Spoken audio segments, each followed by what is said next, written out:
لیکن کبھی ہم نے خوشی کا مظاہرہ نہیں کیا، بلکہ ہمیشہ ہم مسلم پرسنل لا بورڈ کے غم میں برابر کے شریک رہے۔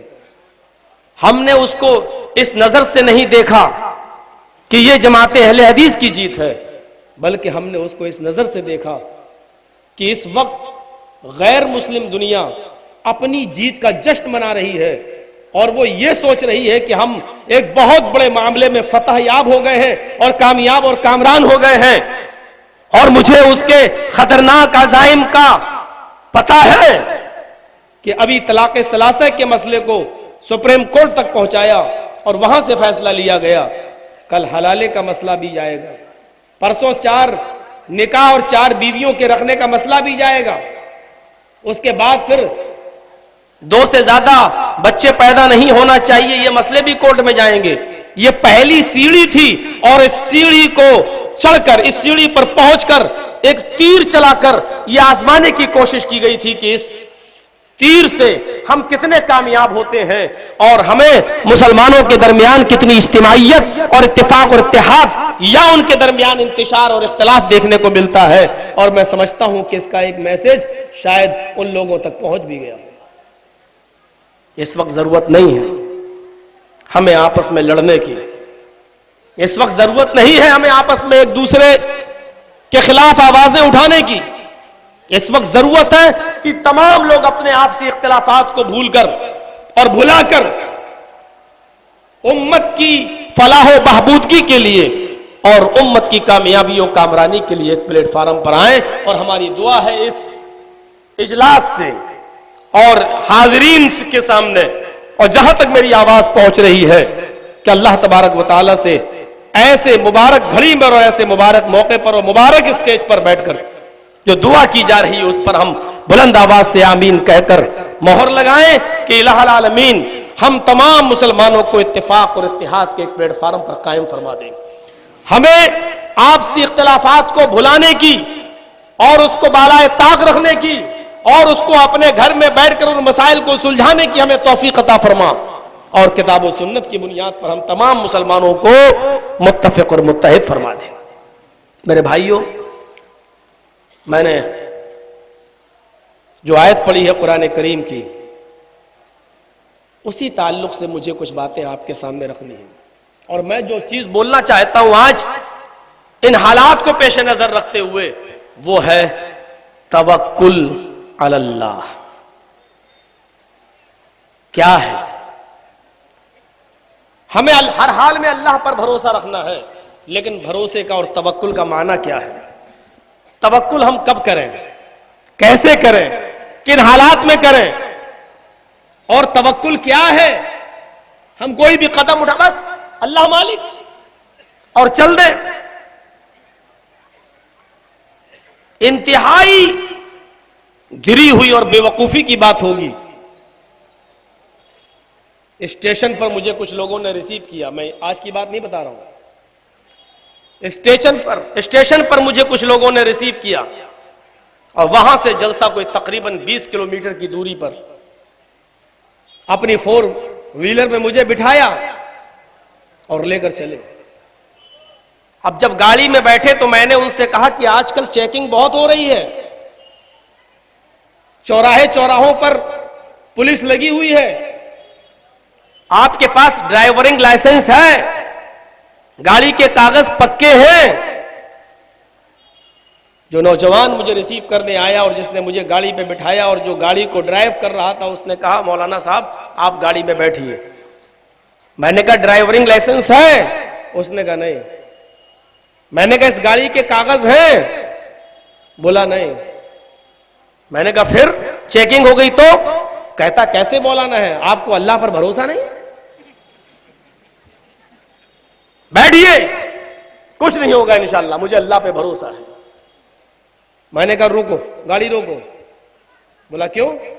میں اترا، میں نے کہا پیٹرول پھینک اس کا، گاڑی کا پیٹرول ڈیزل نکال، خالی کر دے اس کے ٹینک کو۔ بولا کیوں؟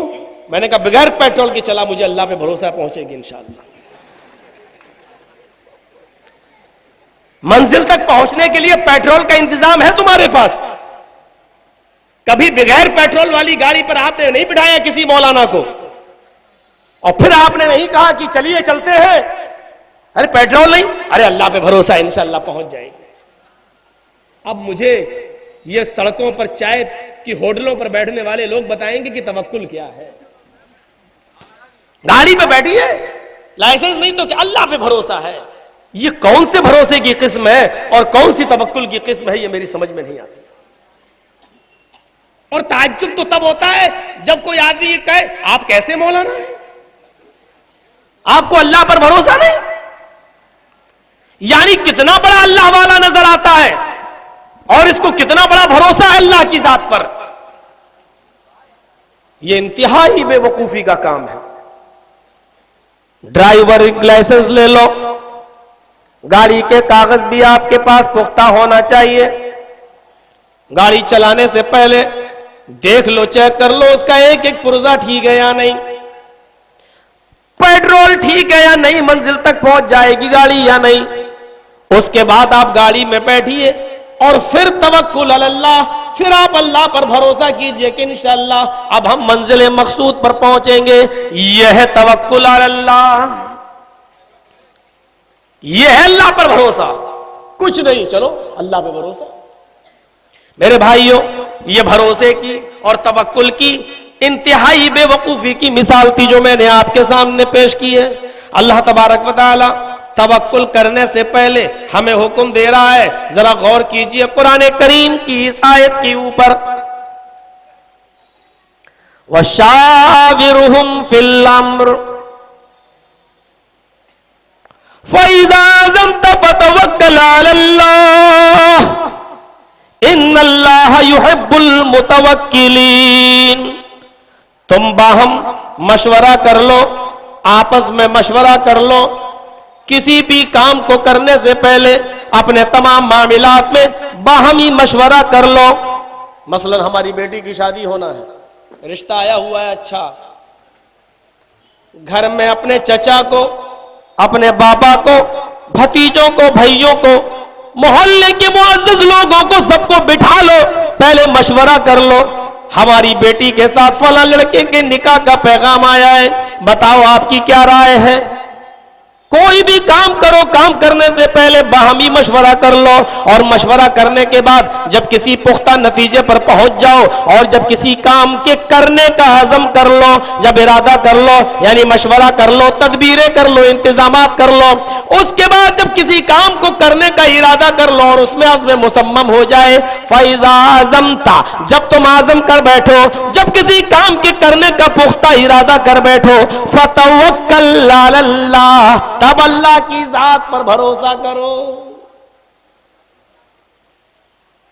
توکل دیکھ رہے ہیں، پیغام آیا ہے لڑکے کا، میں آپ کی بیٹی سے شادی کرنا چاہتا ہوں، ٹھیک ہے بیوی، میں نے اس لڑکے کو ہاں کر دیا، کہ کسی سے مشورہ نہیں کیا، نہیں، ارے پتہ نہیں کیا، ارے اللہ پہ بھروسہ ہے، ٹھیک ہوگا، ٹھیک ہوگا، اللہ پہ بھروسہ کر کے میں نے قبول کر لیا اس کا پیغام۔ کتنی بڑی بیوقوفی کی مثال، اللہ خود بتا رہا ہے توکل کرنے سے پہلے، بھروسہ کرنے سے پہلے یہ تمام کام کر لو۔ وَشَاوِرْهُمْ فِي الْأَمْرِ، اپنے تمام معاملات کے اندر پہلے باہمی مشورہ کر لو، آپس میں لوگوں کو بٹھاؤ، مشورہ کرو، اور مشورہ کرنے کے بعد جب تم کسی نتیجے پر پہنچو، یعنی کسی کام کے کرنے اور نہ کرنے کا جب پختہ ارادہ کر لو اور عزم مصمم کر لو کہ اب ہمیں ٹھیک ہے، یہ لڑکا، سب لوگوں کا مشورہ ٹھیک ہے، اب ہم یہ کام کرنا چاہتے ہیں، یعنی تمام تدبیریں اختیار کرنے کے بعد اب آپ اس کام کو کرنا چاہتے ہیں، فَتَوَكَّلْ عَلَى اللَّهِ، تب آپ اللہ کی ذات پر بھروسہ کیجئے، تب آپ اللہ کی ذات پر توکل کیجئے۔ پھر اللہ نے فرمایا توکل کرنے والوں کے معاملے میں، ان اللہ یحب المتوکلین، اللہ تعالیٰ توکل کرنے والوں کو پسند کرتا ہے، اللہ تعالیٰ بھروسہ کرنے والوں کو، توکل علی اللہ، بھروسہ رکھنے والوں کو، بھروسہ کرنے والوں کو پسند کرتا ہے، ان سے محبت کرتا ہے۔ تو توکل کی ایک یہ مثال سامنے رکھیے۔ جامع ترمذی کے اندر جو قیامت کا چیپٹر ہے، ابواب القیامہ، اس میں ایک حدیث آئی ہے، حضرت انس اس حدیث کے راوی ہیں۔ نبی اکرم صلی اللہ علیہ وسلم سے کسی صحابی نے پوچھا کہ اللہ کے رسول، میں جنگلوں سے گزرتا ہوں، ہمارے ساتھ اونٹ بھی ہوا کرتے ہیں، کبھی کبھی خطرناک جنگل ہونے کی وجہ سے مجھے رات میں جنگل میں قیام کرنا پڑتا ہے، آگے پر خطر راستہ ہے، نہیں جا سکتا ہوں، اس لیے کبھی کبھی جنگل میں مجھے رکنا پڑتا ہے، میرے ساتھ میری اونٹنی بھی ہوتی ہے۔ اے اللہ کے رسول میں کیا کروں؟ آقلھا واتوکل، کیا میں اس اونٹنی کو باندھ دوں تب اللہ پر بھروسہ کروں؟ اطلقھا واتوکل، یا میں اس اونٹنی کو چھوڑ دوں جنگل میں اور اللہ پر بھروسہ کر لوں؟ میں سونے چاہتا ہوں، سونے جا رہا ہوں، بستر پہ لیٹنا چاہتا ہوں، جنگل میں سونا چاہتا ہوں، آرام کرنا چاہتا ہوں، لیکن میرے ساتھ میری اونٹنی ہے، اب توکل بھی کرنا ہے اللہ پر، اونٹنی کو اللہ کے بھروسے پر بھی چھوڑنا ہے، لیکن اس اونٹنی کے ساتھ میرا معاملہ کیا ہونا چاہیے؟ اعقلھا واتوکل، کیا میں اس اونٹنی کو پہلے باندھ دوں اور اللہ پر بھروسہ کر لوں؟ او اطلقھا واتوکل، یا میں اس اونٹنی کو چھوڑ دوں، کھلا ہوا چھوڑ دوں اور اللہ پر بھروسہ کر لوں؟ اللہ کے نبی نے کہا چھوڑ کر بھروسہ کرو گے؟ اونٹنی کو چھوڑ کر تم اللہ پر بھروسہ کرو گے؟ مل جائے گی، سو کر اٹھو گے تو پتا چلا کہ غائب۔ یہ کون سا توکل ہے؟ یہ کون سا بھروسہ ہے؟ پھر اللہ کے رسول نے فرمایا نہیں، اعقلھا وتوکل، پہلے اس اونٹنی کو باندھ دے، پہلے انتظام کر، پہلے تدبیر کر، پہلے اپنی اونٹنی کی حفاظت کے سارے انتظام فرما لے، اور اس کے بعد توکل، اس کے بعد اللہ پر بھروسہ کر لے کہ نہیں اب انشاءاللہ اللہ تعالیٰ میری اونٹنی کی حفاظت فرمائے گا۔ بیٹھ گئے گاڑی پہ، چلو اللہ پہ بھروسہ ہے۔ یہ سکھائیں گے آج ہمیں توکل کیا ہے، بڑے آرام سے۔ ارے بہار بنگال میں تو بچے پڑھتے ہوں گے، ان کو بڑے ضدی لوگ ہیں۔ مولانا صاحب ارے میں کہہ رہا ہوں جون کا مہینہ مت لو پروگرام، بارش، ارے نہیں اللہ پہ بھروسہ ہے، دے دیجئے دے دیجئے۔ مولانا صاحب مئی خالی نہیں ہے آپ کا، جون ہی دے دیجئے۔ ارے بارش ہو سکتی، ارے نہیں اللہ پہ بھروسہ ہے انشاءاللہ نہیں۔ ارے تدبیر بھی تو دیکھو، جب آپ کو معلوم ہے کہ جون کے مہینے میں بارش ہے، بارش تو آج بھی ہو سکتی تھی، بارش تو کل بھی، لیکن جب آپ کو یہ معلوم ہے کنفرم ہے کہ جون میں اکثر ہوتی ہے، اور جن دنوں میں آپ لے رہے ہیں وہ اکثر مہینہ بارش کا ہے، تو یا تو آپ کے پاس واٹر پروف پنڈال ہونا چاہیے، یا کوئی ہال ہونا چاہیے، یا کوئی بڑا آپ کے پاس گراؤنڈ ایسا ہو جس پر پانی نہ آئے۔ یہ سارے انتظامات نہیں، روڈ پہ کر رہے ہیں، 80,000 کا مجمع ہونا ہے، پنڈال آپ کے پاس واٹر پروف نہیں ہے، بس اللہ پہ بھروسہ، اور جون کا مہینہ ہے۔ میرے بھائیو ذرا توکل، بھروسے کی یہ کون سی جاہلانہ مثالیں آپ پیش کر رہے ہیں کہ مجھے اللہ پہ بھروسہ ہے۔ اور جب بارش ہو گئی تو میں نے روک دی تقریر، اپنے روم میں آ گیا، بولے آپ تقریر کریے۔ میں نے کہا کیوں؟ بارش ہو رہی؟ بولے آپ نے ایسی ڈیٹ دی کیوں جس میں بارش ہو رہی؟ یہ عجیب معاملہ ہے۔ آپ توکل خود نہ کریں اللہ کی ذات پر، اور توکل کر رہے ہیں تو اس کا غلط معنی آپ لے رہے ہیں، تو یہ کیا ہے؟ وَشَاوِرْهُمْ فِي الْأَمْرِ فَإِذَا عَزَمْتَ فَتَوَكَّلْ عَلَى اللَّهِ۔ قرآن کی آیت کو آپ اپنے سامنے رکھیے، اور رکھنے کے بعد دیکھیے اللہ تعالیٰ فرماتا ہے اپنے تمام باہمی معاملات میں آپس میں مشورہ کر لو، اور جب کسی کام کاج میں مصمم کر لو، کرنے کا ارادہ کرو، فَتَوَكَّلْ عَلَى اللَّهِ، تو اللہ کی ذات پر بھروسہ کرو۔ اللہ تعالیٰ بھروسہ کرنے والوں کو پسند کرتا ہے، ان سے محبت کرتا ہے۔ آئیے قرآن کی ذرا ایک دوسری آیت میں پیش کر رہا ہوں، ابھی قرآن کی آیت اور اس کے بعد میں پھر حدیث اور واقعات۔ کچھ واقعات تو ایسے ہیں کہ جب سنیں گے تو آنکھوں سے آنسو بھی آ جائیں۔ میرے بھائیوں ذرا تصور کیجئے واقعات پر۔ قرآن کی دوسری آیت،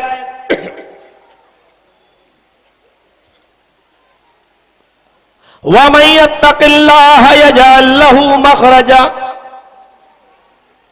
جو اللہ سے ڈرے گا اللہ اس کے لیے سبیل نکال دے گا، راستہ نکال دے گا، نکلنے کی جگہ بنا دے گا۔ کس کے لیے؟ جو اللہ سے ڈرے گا، تقوی اختیار کرے گا، جو اللہ سے ڈرے گا، کیا ہوگا؟ اللہ اس کے لیے نکلنے کا راستہ بنا دے گا۔ اور آگے والے جملے دیکھیے گا، وَيَرْزُقُهُ مِنْ حَيْثُ لَا يَحْتَسِبُ، اور ایسی جگہ سے اس کو رزق دے گا، ایسی جگہ سے اس کو روزی دے گا، من حیث لا یحتسب، جہاں بندے کا وہم و گمان بھی نہیں پہنچا ہوگا، اس نے سوچا بھی نہیں ہوگا مجھے یہاں سے روزی مل جائے گی۔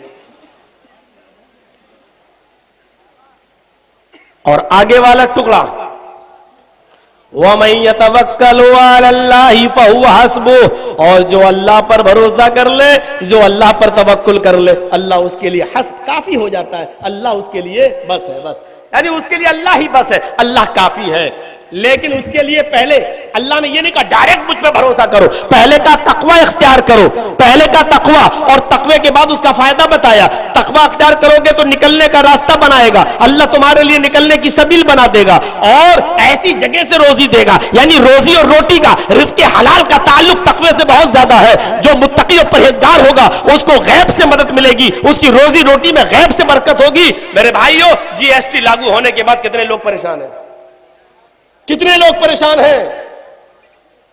ٹرینوں میں سفر کرو تو بہت پتا چلتا ہے، وہ لوگ بھی پریشان ہیں جنہوں نے بورڈ میں مہر لگائی ہے، کمل کا پھول کھلایا ہے، وہ بھی پریشان ہیں، لیکن دبے منہ سے کچھ بول نہیں پا رہے ہیں، کہہ نہیں پا رہے ہیں۔